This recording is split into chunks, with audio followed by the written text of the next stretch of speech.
Hi, today we are going to learn DTE and DC and interface standard for DTE and DC.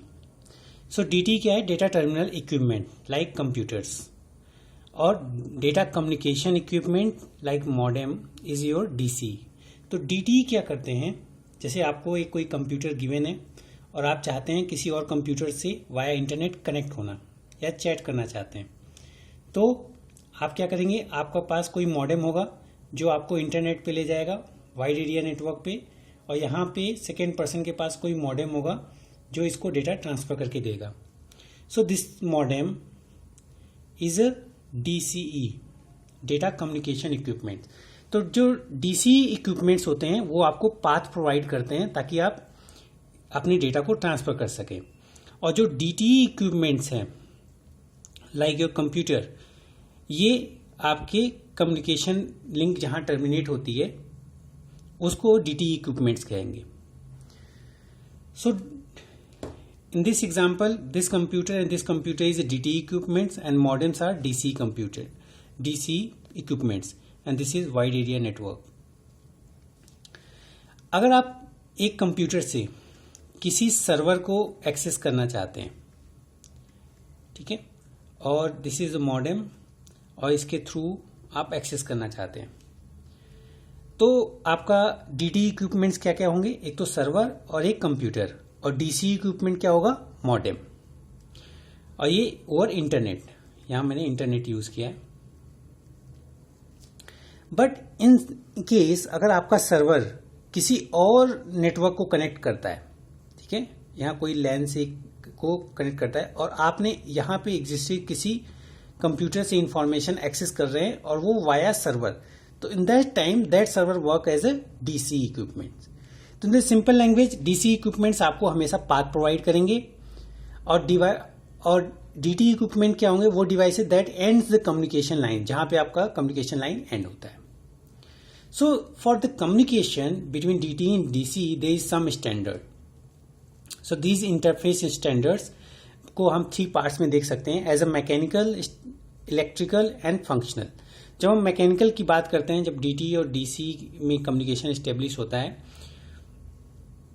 तो wiring and connectors come as a mechanical standard, signals come as a electrical standard. जैसे आप analogue और digital signals use करते हैं, ठीक है, या फिर आप NRZ एनकोडिंग टेक्निक्स यूज करते हैं डिजिटल सिग्नल में, तो दैट इज ए स्टैंडर्ड.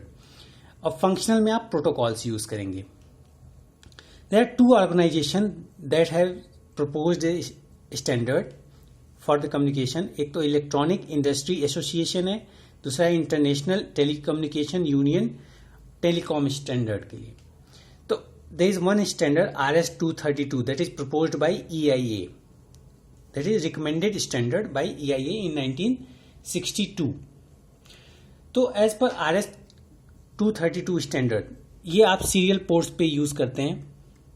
आप अभी कभी भी अपने उस पे कंप्यूटर पे आप जाइए, देखिए तो वहां पे जो है 25 पिन के सीरियल पोर्ट्स होंगे जिसको आप कनेक्ट करके आप कम्युनिकेशन स्टैब्लिश कर सकते हैं. या फिर कुछ पोर्ट्स आपने देखे होंगे जो जिससे थ्रू आप प्रोजेक्टर कनेक्ट करते हैं, तो that ports come as a standard.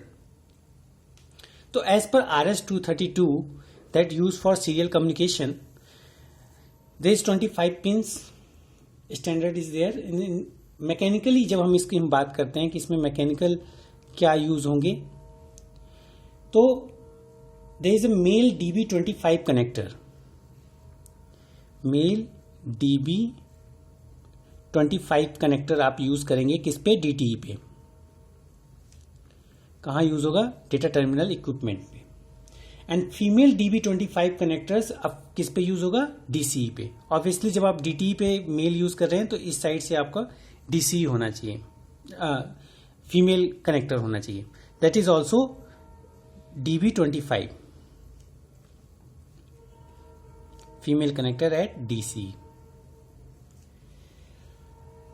अगर इलेक्ट्रिकल की बात करते हैं कि इलेक्ट्रिकल क्या स्टैंडर्ड है, तो आपको डेटा कम्युनिकेशन के लिए डिजिटल सिग्नल आप यूज करेंगे, वो भी encoding NRZL this encoding technique के थ्रू आप डेटा ट्रांसमिशन करेंगे डिजिटल सिग्नल में, डिजिटल सिग्नल। और 1 की एनकोडिंग, जब एनकोडिंग आप परफॉर्म करते हैं तो 1 और 0 में आपका डेटा ट्रांसमिशन होता है। तो 1 की एनकोडिंग के लिए वोल्टेज रेंज जो है वो -3 वोल्ट टू -15 वोल्ट तक होता है, और 0 के लिए एनकोडिंग के लिए +3 वोल्ट टू 15 वोल्ट होगा। और फंक्शनल जब हम बात करते हैं RS-232 स्टैंडर्ड में, जब हम टर्म फंक्शनल की बात करते हैं तो उसमें most of the 25 pins have defined some functions, like transmission का फंक्शन होगा, कुछ आपका क्लियर करने का होगा, कुछ रिसीविंग का होगा। आप कभी भी अपने कंप्यूटर पे आप देखिए वहां 25 पिन सीरियल पोर्ट्स होंगे, and few of them are normally used most of as a control. And pin 2, उसमें जो पिन 2 होता है फॉर ट्रांसमिटेड डेटा, तो ट्रांसमिटेड कहां से होगा? From DTE, data terminal equipment से। और जो पिन 3 होगा वो as a receive data use करेगा, और वो कहां से ट्रांसमिटेड कहां से होगा? वो DCE से होगा। तो ये जो RS-232 में फंक्शनली जो आप देखेंगे, चाहे वो हाफ डुप्लेक्स में यूज हो चाहे फुल डुप्लेक्स में, तो दोनों में आप यूज कर सकते हैं। So these are the some standard propose by these 2 organisations, and this is DTE and DCE equipments. Thank you.